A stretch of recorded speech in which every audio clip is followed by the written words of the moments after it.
가지고 나온 말씀은 극복할 문제들, 극복이라는 것이 있습니다. 예수님께서 이 땅에 하나님의 시심에도 불구하고 육을 입으시고 이 땅에 오셨습니다. 예수님께서도 하늘나라로 다시 올라가시려거든 수없이 말씀해 주셨습니다. 내가 아버지께로 다시 가는데 그냥 못 간다. 죽음을 이겨야 간다. 극복해야 할 것은 십자가였습니다. 예수님이 극복해야 할 문제는 십자가였습니다. 베드로를 부르셨습니다. 베드로를 부르셔서 베드로를 사람 낚는 어부가 되게 하리라.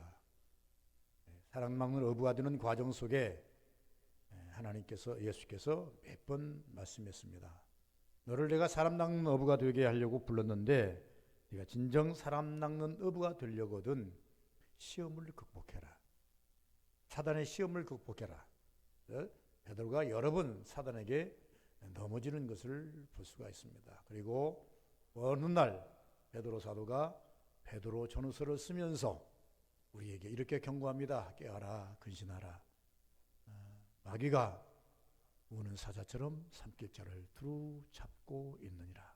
내가 사자에게 잠깐 먹힌 바 되어서 고통스러웠다. 이렇게 말씀을 하고 있습니다. 사도 바울도 극복해야 할 것이 있는데 그건 무엇인고 하니까 자기가 죽어서 하나님 아버지 앞에 온전한 사람이 되려고 하는 것이 되어야만 자기는 온전히 죽어지고 낮아질 때에 하나님께서 자기를 붙들어 쓰는 자가 된다라고 말씀을 합니다. 그러나 가룟 유다는 자기의 안고 있는 문제들을 극복하지 못하므로 너는 차라리 나지 않았으면 죽을 뻔 알았도다. 예수께서 이렇게 말씀해 주시고 있습니다. 오늘 본문 속에 보시면 삭개오라고 하는 사람이 있습니다. 우리 한국말이 아니기 때문에 그냥 이제 히브리식으로 삭개오, 키가 적은 사람, 여러 가지 문제점이 많은 사람이라고 말합니다. 로마서는 우리에게 이렇게 말합니다. 의인은 없나니 하나도 없다. 그 말은 누구나가 다 약점이 있다는 겁니다. 죄성의 약점이 있고 또 죄성만이 아니라 하나님께 나아가는 데 있어서 걸림돌 약점이 있다라고 하는 것을 우리가 말하고 있습니다. 더더군다나 예수께서 부자 청년이 와서 이렇게 말합니다. 선생님, 내가 선생님의 제자가 되기를 원합니다. 그러니까 내 제가 되려거든 그냥 될 수가 없다. 율법 다 지켰느냐? 예, 나는 어렸을 때부터 율법을 다 지켰나이다. 야, 그거 참 대단하구나. 잘하였도다. 그런데 한 가지 더 부탁하자. 너 있는 모든 것을 다 팔아서 가난한 사람에게 주고 그리고 나를 쫓이고 그러면 내가 너를 내 제자로 받아들이겠다. 그 사람이 성경에 말씀하기를 재물이 많은 거로 그 말씀에 이제 뭐 합니까? 제자됨을 포기하고 자기 집으로 돌아갑니다. 그럴 때 예수께서 그에게 말합니다. 너의 한 가지 부족, 한 가지 약점 때문에 너는 내 제자가 될 수가 없구나 라고 말씀을 해 주시고 있습니다. 혹여 우리가 하나님 앞에 나아가는 일에 있어서 우리가 은혜 받는 일에 있어서 복 받는 일에 있어서 좀 더 지금보다 나을 수 있는 환경으로 갈 수 있는데 좀 더 지금보다 큰 은혜를 받을 수 있는데 나의 한 가지 약점 때문에 이것 때문에 제약된 것이 있다라고 생각한다면 오늘 이 본문 누가복음 19장 삭개오와 예수님의 관계성을 한번 면밀히 읽어보시는 것이 좋겠다라고 생각합니다. 그래서 우리는 약점을 보완함으로 약점을 때 우리가 다 이것을 해소시킴으로 주의 온전한 제자가 되어서 주의 백성이 되는 그러한 모습을 우리가 서야 된다는 것입니다. 오늘 본문 말씀에 보면 뭐라 그랬습니까? 9절 예수께서 이르시되 오늘 구원이 이 집에 이르렀으니 이 사람도 아브라함의 자손이로다. 처음에 시작은 누가 했어요? 삭개오가 자기의 약점을 극복하기 위해서 시작을 했지만 그러나 마지막에는 예수님께서 그를 높이 들어서 너는 아브라함의 자손 구원의 백성이 되었도다. 이렇게 말씀을 해 주시고 있습니다. 오늘 우리도 여러 가지 일들 가운데 주 앞에 나와서 엎드려 기도하는 모든 문제를 볼 수 있습니다. 그래서 오늘 본문 속에 보시면 인간으로서 신앙인으로서 최고의 약점을 가지고 있는 삭개오, 주님은 만남으로 말미암아서 극복하였다라고 말씀합니다. 어떤 사람이 이 자기의 약점을 극복할 수 있겠습니까? 자신을 볼 줄 알아야 합니다. 성경은 항상 너를 가리키는 것이 아니라 나를 가리킵니다. 우리는 가끔씩 손가락을 앞으로 내밀어서 지적을 합니다. 너 이거 저거 합니다. 그러나 누구도 손가락을 다시 안으로 우겨서 나라고 이렇게 하는 사람은 그렇게 많지 않습니다. 나를 향해서 손가락을 향하는 사람은 그렇게 많지 않습니다. 왜? 나는 나를 볼 수가 없거든요. 다른 사람은 나를 보는데, 항상 말씀드리지만 우리가 눈 가지고 있습니다. 귀 가지고 입 가지고 있고, 이 얼굴이라는 이 얼굴 얼마나 좋습니까? 이제 이걸 가지고 나를 볼 수 있는 한계라는 것은요, 4분의 1밖에는 못 봅니다. 4등분해서 앞뒤 좌우로 볼 때 결과적으로 이 한 면밖에는 못 봐요. 옆으로 돌리면 옆은 보고 우측면 이것밖에 못 봐요. 그러나 불행히도 뒤는 볼 수가 없어요. 그래서 다른 사람들이 뒤에가 무엇이 묻었다거나 잘못되면 가끔씩 지적질을 해요. 여기 뭐 묻었습니다. 옷이 잘 말려 들어갔습니다. 뭐가 잘못됐습니다 하고, 나는 모르는데 다른 사람들이 나의 잘못된 것을 지적질하고 그리고 난 다음에 바로잡아주는 모습들을 볼 수 있어요. 그게 납니다. 정작 나를 볼 수 없으면서 다른 사람을 보면서 다른 사람에 대해서는 앞뒤 좌우 모든 머리부터 발끝까지 그가 볼 수 없는 곳곳을 다 바라보면서 요것들을 전부 다 지적질하고 하더라 그 말입니다. 그런데 성경은 정말 우리는 영적 영성을 가진 사람들이라고 한다면 우리의 문제점이 무엇인지를 나를 볼 수 있는, 나를 정말로 성경에 놓고 말씀에 놓고 주님이 보시는 그 시각으로 보고 영성인 그런 시각으로 놓고 나를 볼 수 있어야 된다라고 하는 것을 말씀하고 있습니다. 이런 사람이 극복할 수 있다. 삭개오는 이름하여 육체적 약점을 많이 가지고 있는 사람입니다. 육체적 약점을 많이 가지고 있는 사람.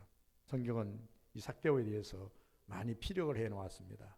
키는 적고 몸은 뚱뚱하여서 반경이 높지 않은 사람, 겨울 자기 직장과 자기 집만 왔다 갔다 하는 사람, 이렇게 말하고 있습니다.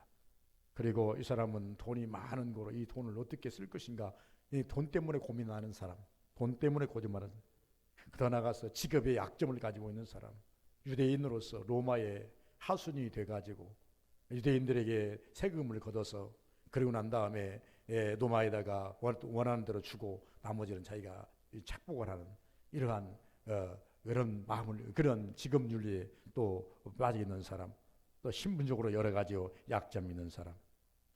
그리함에도 불구하고 이가 주님을 만났는데, 주님을 만나는 데 있어서 그는 어떻게 해서 주님을 만났는가? 첫째는 주님이 자기를 볼 수 있었다는 것입니다. 오늘 19장 1절에 보니까 예수께서 여리고로 들어가시더니, 여리고에 많이 안 가셨습니다. 지리적으로 예수님께서 차 타고 다니고 이게 이제 비행기 타고 다니고 오늘날 같이 KTX 타고 다니고 이런 구조가 아니고, 이 산에서 저런 넘어가려면 걸어가야 되고 이 고을에서 서울을 걸어가려면 걸어가야 되기 때문에 며칠을 걸어서 가기 때문에 예수님께서 전도 여행의 도표를 보시면 아시겠지만 그렇게 많은 곳을 다니지 않았어요. 도리어 바울 사도는요, 저 소아시아로 해가지고 어마어마하게 1차, 2차, 3차 엄청난 여행을, 전도여행을 하면서 다녔지만 예수님은 정작 그렇게 전도여행 많이 하지 않으셨어요. 예루살렘을 중심에서 이제 사마리아, 갈릴리, 빌립보, 이제 이런 게 여러 군데 다니는데, 그것도 예수님께 바울 사도는 그래도 이제 개종하고 난 다음에 한 20년 동안을 이제 전도여행을 했기 때문에 그것도 하시지만, 예수님은 세례 요한한테 세례를 받으시고 겨우 3년 동안 복음 사역을 하시다 보니까 멀리 갈 수가 없어서 그 지역만 왔다 갔다 하시는 그런 구조라 그 말입니다. 왜 내가 이렇게 말씀드린 거 아니까? 예수님께서 이 여리고에 자주 가지 않기 때문에 적어도 여리고성에서 그 세금을 걷고 있는 이 세리 삭개오에 있어서는 어떤 것입니까? 항상 자기를 바라보면서 예수님에 대한 소문도 들었겠지만은, 그러나 예수님을 만나야 되겠다라고 하는 소원이 마음속에 있었다는 것입니다. 오늘날 누가 은혜를 받습니까? 누가 축복을 받습니까? 누가 오늘날 응답을 받습니까? 그냥 응답 오는 거 아닙니다. 그냥 축복 오는 거 아닙니다. 그냥 하나님의 은혜가 임하는 것이 아닙니다. 그냥 임한다는 것은 다 거짓말. 구원은 내가 돈 주고 살 수 없는 것이기 때문에 주님의 선택에 의해서 우리가 부름을 받아서 구원의 백성으로 나오는 것은 하나님의 은혜이지만, 그리고 은혜 받은 우리가 더 큰 은혜를 받고 우리가 사실적으로 축복을 받으려고 한다면 우리는 부단한 노력이 있어야 된다는 것을 말씀하고 있다. 저는 이 본문에서 이렇게 말합니다. 이 사람은 적어도 마음의 소원을 지닌 사람, 마음의 소원, 주님 만나고 싶은 마음의 소원. 그러면 저는 이렇게 우리 성도들에게 말씀을 드립니다.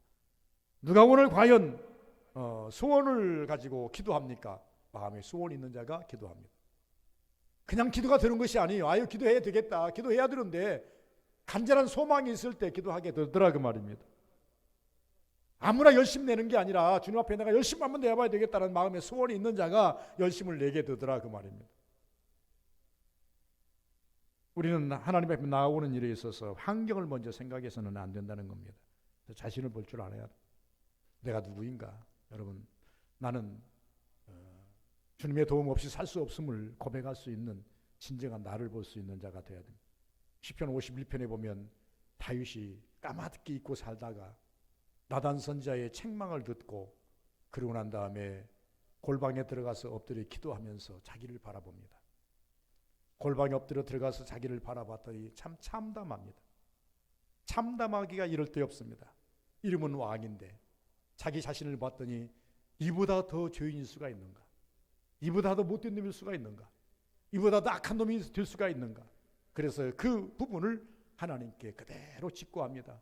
하나님이여, 나는 죄인 중에 나는 태어났습니다.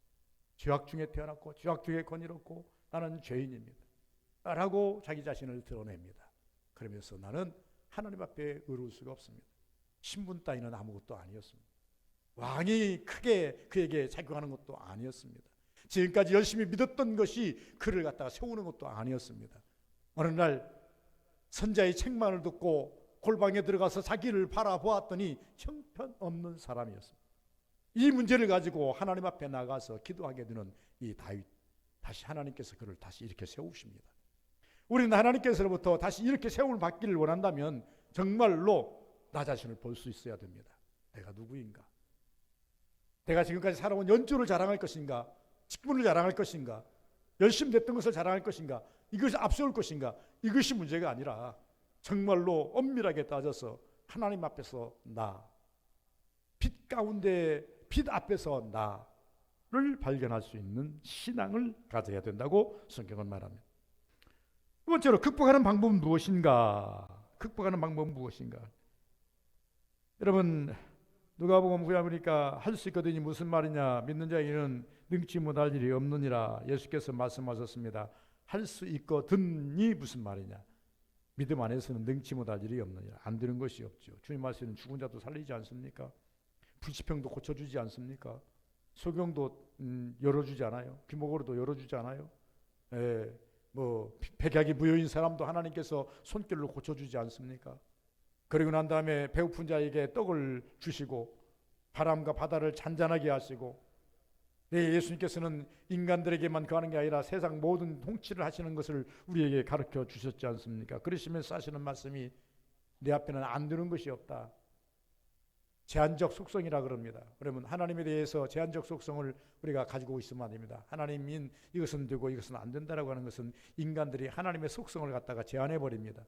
하나님이 가지고 있는 능력을 우리가 제한해 버리면 안 된다, 그 말입니다. 예수께서 우리에게 이것을 말씀하셨습니다.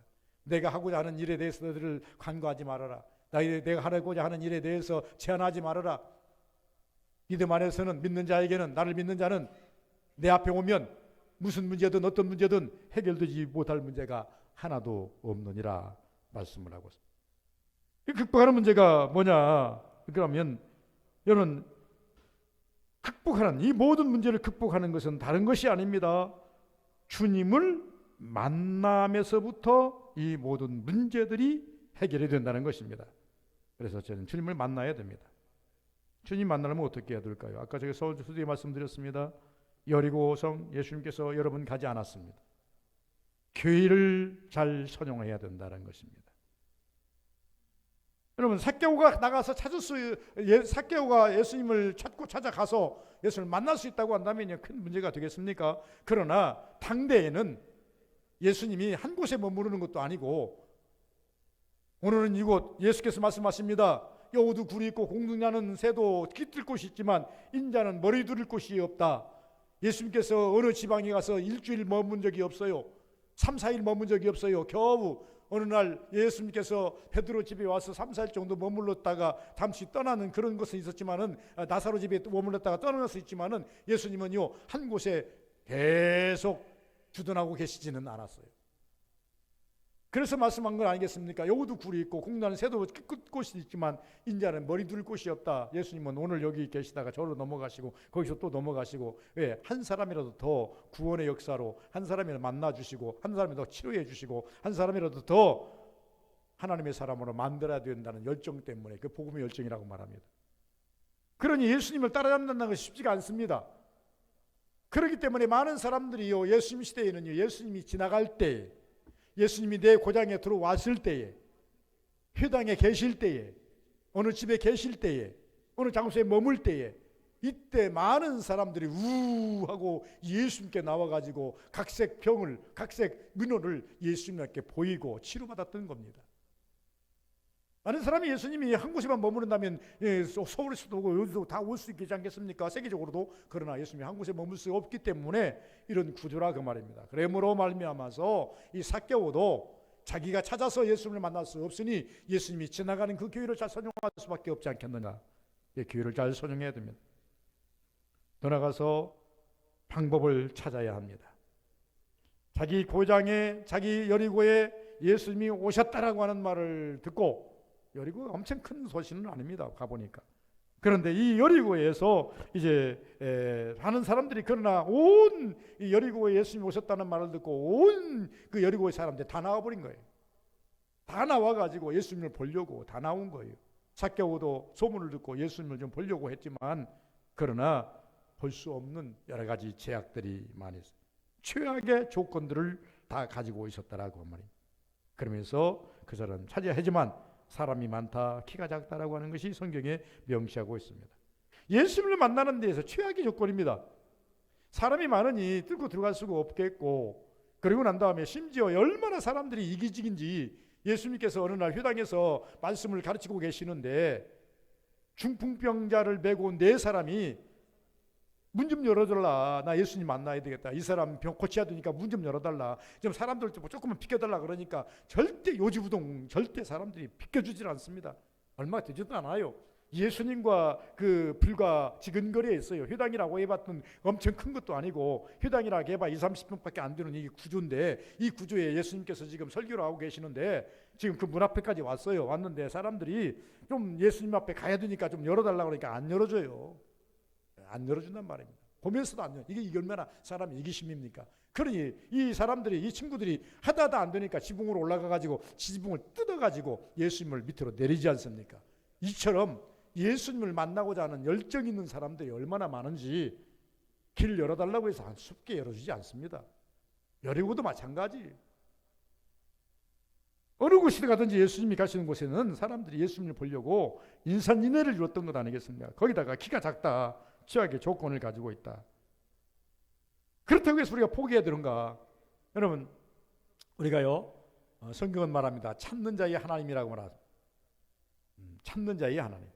하나님은 그냥 하나님이 아닌 찾는 자의 하나님. 하나님은 안에 계신 곳이 없습니다. 하나님은 안에 계신 곳이 없어요. 공성년만 계시는 게 아니에요. 그런데 하나님께서 말씀하면 안에 계신 곳이 없기 때문에 언제라도 어디서든지 만나주겠다. 그런데 아무나 만나주는 것이 아니라 찾는 자에게 만나주시겠다. 그래서 찾는 자의 하나님이라 이렇게 말씀합니다. 여러분 하나님을 잘 찾으셔야 됩니다. 주의 이름을 부르면 구원을 얻지요. 주의 이름을 열심히 불러서 하나님 앞에 항상 은혜를 받기를 소원해야 됩니다. 그래서 항상 잠잠하지 말아야 된다. 포기하지 말아야 된다. 극복하려면 어떻게 해야 됩니까? 달려가야 됩니다. 앞서 달려갔다. 성경은 말합니다. 달려가도 문이 열려지지 않으니 이는 올라가서 뽕나무로 돌감나무로 돌뽕나무로 올라갔다. 남다른 노력을 보였다라고 말합니다. 우리의 신앙은 그냥 습관대로 가지 않습니까? 그러나 이 습관에서 좀 벗어서 무엇인가 하나님께 어필하려고 한다면 좀 남다른 모습을 보여야 되지 않겠느냐 그 말. 내가 은혜 받는 과정을 이렇게 제가 한번 생각해 봤어요. 그냥 평범하게 일상으로서 신앙생활 할 때는 일상적인 은혜가 임합니다. 그러나 조금 더 큰 은혜를 받고자 원하고 큰 은혜를 느끼기 원한다면요, 무엇인가 몸부림쳐야 돼요. 차례를 하든지 금식을 하든지 작정을 하든지, 내 마음으로 열심히 하나님 앞에 무엇인가를 좀 보이려고 노력하든지. 이것은 영적 싸움이고 하나님과 나와의 관계성이지 뭐 교회와 관계성도 아니고 목사와 나의 관계성도 아니고 마누라와 나와 관계성도 아니고, 영적인 관계성은 철저하게 하나님과 나의 관계성이에요. 그래서 나를 하나님께 이렇게 말하는, 하나님 보시옵소서, 아시옵소서, 들으시옵소서, 이게 우리의 고백 아닙니까? 내가 이렇게 하는 것을 보시옵소서, 내가 이렇게 아시옵소서, 내가 이렇게 고백하는 것을 들으시옵소서. 뭐라고 그렇게 말합니까? 나를 좀 내게 응답해 달라는 것 아니겠어요? 삭개오가 그처럼 앞으로 달려가도 방법이 없으니 저 높은 뽕나무 위까지 올라가는 그 이유가 무엇입니까? 삭개오가 말하기는 나 보시옵소서는 아닙니다. 본문에 보면. 그러나 내가 예수님을 보고 싶어서, 내가 주님을 만나고 싶어서, 내가 주님 앞에 좀 가까이 가고 싶어서 하는 열심 아닙니까? 오늘날로 바꿔진 신앙으로 말한다고 한다면 내가 하나님 앞에 고백하는 이유는 무엇입니까? 나를 보시옵소서, 아시옵소서, 들으시옵소서 이 하는 것은 무엇입니까? 하나님이여 나를 향하여 주옵소서. 하나님 안에 계신 곳이 없지만 하나님이여 이 현장에서 나를 향하여 주옵소서. 주님 만나면 해결된다고 그러지 않습니까? 그리고는 더 나가서 이 극복하려면 주님의 말씀에 귀를 기울여야 됩니다. 이렇게 열심을 냈던, 삭개오가 이렇게 열심을 냈던 이유가 뭐냐 말씀을 드렸습니다.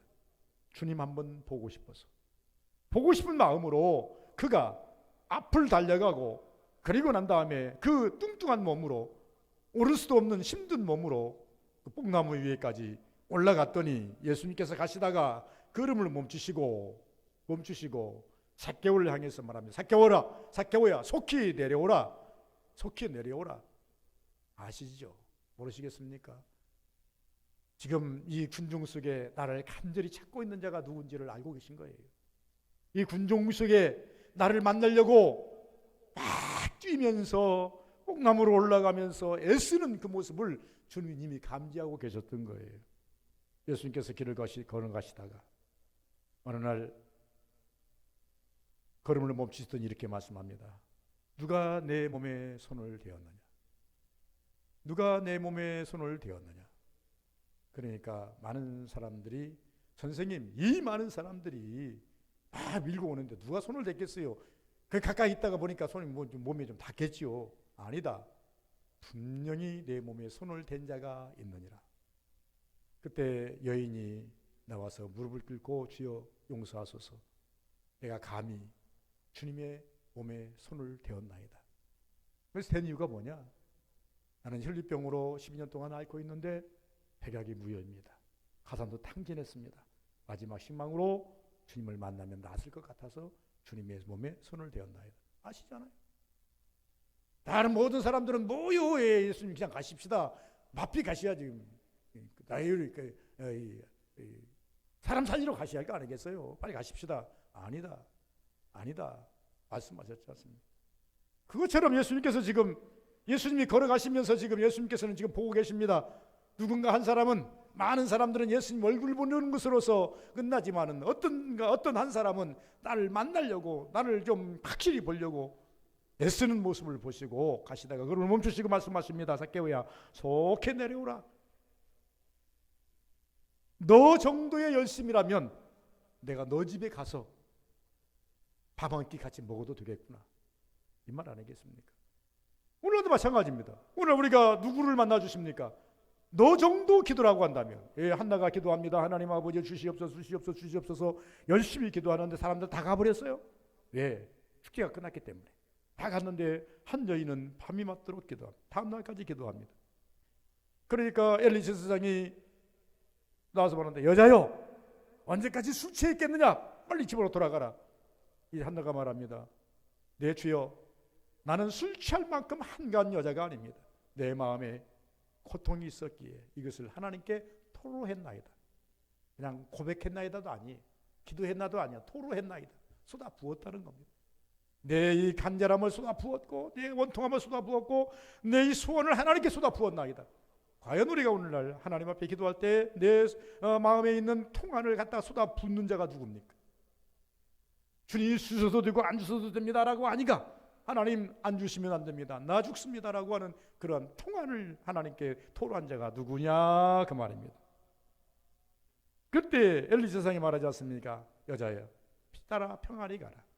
너 그 정도 했으면 내가 볼 때 지금까지 내가 이 산당을 지키면서 돼 있었지만 너같이 기도하는 사람 처음 봤다. 너보다 조금 기도하는 사람도 응답받더라. 너같이 기도했는데 응답 못 받겠느냐? 평안히 가라. 하나님께서 들어주었을 것이다. 하나님께서 누구를 만나주십니까? 그냥 일상이 아니라 무엇인가 주님을 위해서 열심히 노력하는 자를 만나주시면서 너 정도라고 한다면 내가 너희 집에 가서 하룻밤 자는 것도 괜찮겠다. 속히 내려오라 이렇게 말씀합니다. 세 번째는 인생을 바뀌는 데 있어서 우리의 그 어떤 약점을 바꾸는 데 있어서 어떻게 해야 됩니까? 주님이 원하는 것이 무엇인가를 알아셔야 됩니다. zak개오는 예수님을 자기 집에 모시고 난 다음에 너무 기뻐서 가자마자 다 열어 닫힙니다. 얼마나 부자인지는 모르겠어요. 그러나 그가 가지고 있는 창고를 다 열어 닫힙니다. 골동품이 있는지 귀한 것들이 있는지 곡식들이 있는지는 모르겠으나 창고를 다 열어 닫힙니다. 그리고 자랑합니다. 주님 보세요. 우리 집 나 얼마나 부자인 줄 아십니까? 이렇게 많이 나가 부자가 됐나이다. 나는 일벌어집니다. 이렇게 많이 부자가 됐는데 주님 만나고 보니 이제는 내 마음 열겠습니다. 창고를 연 것처럼 내 마음도 열겠는데 절반을 팔아서 다른 사람에게 나눠주고 그리고 남의 것을 토색한 일이 있으면 4배로 갚겠나이다. 이제부터는 깨끗이 살겠나이다. 물론 그 안에 예수님과 어떤 누태어가 오고 갔는지는 말하지 않았습니다. 단지 밤 너희 집에 유하회로 가겠다. 예수님이 들어가니까 문을 확 열고 이 zak개오가 그 주저리 고백하는데 이것만 볼 것이 아니라 이가 예수님을 만나서 예수님과 같이 걸어가면서 한번 생각해 보시기 바랍니다. 예수님이 걸어가는데 키는 1m 50도 안 됩니다. 아주 적은 zak개오 뚱뚱한 게 뚱뚱뚱하면서 예수님 따라가면서 얼마나 좋았겠네. 사람들이 비웃을 수도 있겠죠. 손가락질 할 수도 있겠죠. 어떤 사람 부러워하기도 하겠죠. 그러지만은 이 zak개오가 지나갈 때 가면서 예수님께 뭐라고 했겠습니까? 무슨 말을 들었겠습니까? 들어가자마자 문을 연 이유가 무엇이겠습니까? 무조건 막 감동이 있어서 막 문을 열어 자셨겠습니까? 적어도 무엇인가 시그널이 왔을 거 아니겠습니까? 말씀 속에서 온 것이 있을 거 아니겠습니까? 문을 활짝 열고 주님 보십시오라고 고백하지 않느냐 그 말입니다. 주님은 회개를 원하십니다. 이것은 일명 우리가 신학적으로 정의하기를 회개라고 말합니다. zak개오가 지금까지 행했던 모든 행위들을 그것을 회개로 바꿉니다. 회개는 구체적이어야 됩니다. 그러고 난 다음에 그는 자신을 드러내놓고 낮아지고 작아지는 모습, 작아진 키에 더 작아지고 더 낮아지는 주님 앞에 창피한 것이 뭐 있습니까? 여러분 사람 앞에는 창피한 것도 있어요. 부인 앞에서 창피할 수도 있고 남편 앞에서 창피할 수도 있고 자식들 앞에 창피할 수도 있고 친구 앞에 창피할 수도 있고 교인 앞에서 창피할 수도 있지만 그러나 주님 앞에서는 창피할 이유가 아무것도 없는 것입니다. 주님 앞에 드러내면 환부 드러내면 고쳐주지 않아요. 주님 앞에 내 치부 드러내면 그걸 감싸주지 않아요. 이게 주님이시지 않습니까? 우리는요 없는 치부를 드러내가지고 면박을 주기를 자처하는 우리 아닙니까? 그러나 주님은 우리가 치부를 주님 앞에 드러내면 드러낼수록 그걸 감춰주시고 덮어주시고 가려주시는 것이 주님의 모습 아닙니까? 그것이 창세기 1장에 나오지 않아요. 1장 나오지 않아요. 아담이 범죄하여서 발가벗은 몸으로 자기가 발가벗음을 알고 부끄러워서 숲속에 숨어서 나오지 못하고 있을 때에 책망을 하시되 양을 잡아서 그에게 가죽옷을 입혀주시니 수치를 가려주시니 비로소 아담이 밖으로 나오지 않습니까? 여러분 책망을 할지라도 비록 우리가 우리 시부를 드러내면 주님께서는 책망이 있을지라도 그 책망으로 우리에게 면박 주거나 그러지는 않으시다 그 말입니다. zak개오가 자기를 드러낼 때에 주님은 그를 면박한 것 한 번도 없습니다. 작아지고 낮아지는 그런 모습. 그래서 주님이 원한 것이 무엇인가를 zak개오는 알았다는 거죠. 그래서 말씀하지 않습니까? 절반 나누어서 가난한 자에게 주고 그리고 남의 것을 토색했으면 4배로 갚겠다. 그렇게 된다고 한다면 삭개오에게 남는 것이 무엇일까요? 재산의 절반을 나눠 줘버리고 남은 절반 남은 거 가지고 4배로 토색한 거 갚아줘버리고 나면 이 삭개오에게 남는 것이 무엇일까요? 여러분, 우리는 육적인 것을 가지고 생각하지 마십시오. 육적인 거 다 해체할지라도 주님은 누구를 가졌습니까? 삭개오는 주님을 가졌지 않습니까? 주님을 자기 집에 모셨지 않습니까? 이것을 지금 더 크게 생각하는, 우리는 항상 말합니다. 우리가 신앙생활함에 있어서 무엇이 제일 귀중한가? 하나님을 소유한 자, 세상을 소유한 자, 누가 행복한가? 이것을 생각합니다. 그러면 이 삭개오에게 하나님께서 주신 복이 무엇인가? 주님이 주신 복이 무엇이고 삭개오가 받은 복이 무엇인가? 오늘 이 9절을 제가 말씀했지만은 8절에 예수께서 이러시되, 삭개오가 쭉 와가지고 사람들의 수군거림도 다 물리쳐버리고 8절에 잔략하게 하지 않습니까? 삭개오가 서서 주께 여짜오되 주여 보시옵소서, 내 소유의 절반을 가난한 자들에게 주겠사오며 만일 누구의 것을 속여 빼앗은 일이 있으면 내 절반이나 갚겠나이다. 갑절로 갚겠나이다 라고 말하지 않습니까? 그랬더니 예수께서 9절에 뭐라 그러셔요? 오늘 구원이 이 집에 이르렀으니, 구원이 이 집에 이르렀으니. 아니, 이게 삭개오가 유대인이 아니란 말인가?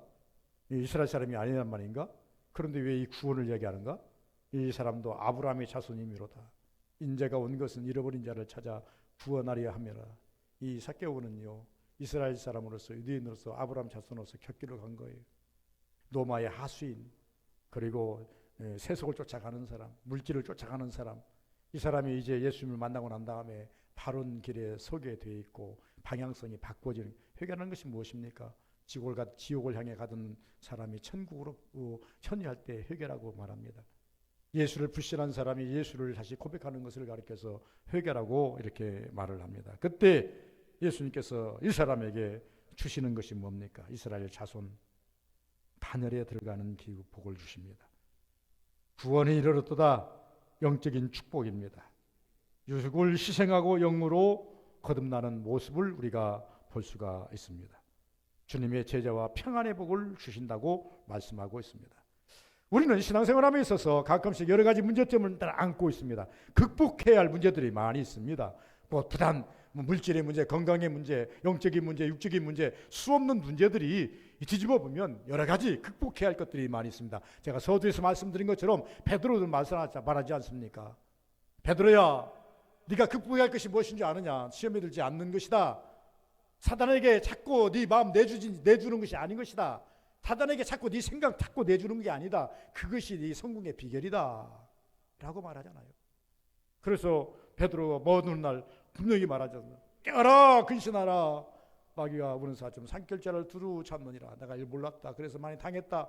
그러나 내가 알고 난 이후부터는 이제 사탄과 싸워서 내가 이기는 자가 되었다. 이렇게 말씀하죠. 극복했다는 이 말입니다.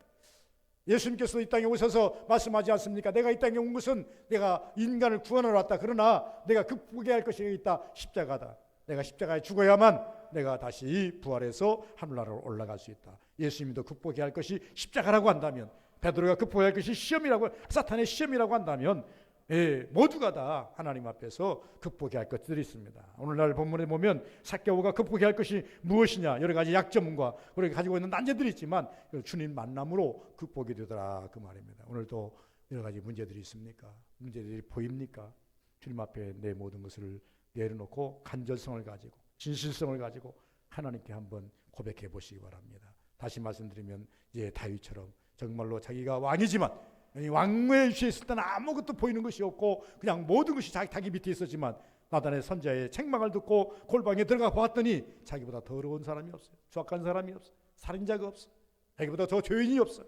그래서 가슴을 치는 것처럼 우리는 주님 앞에서 나를 발견하고 그것을 극복하기 위해서 하나님께 기도하는, 그리고 내어놓는 그런 신앙이 되시기를 주의 이름으로 축원을 드립니다. 거룩하신 아버지,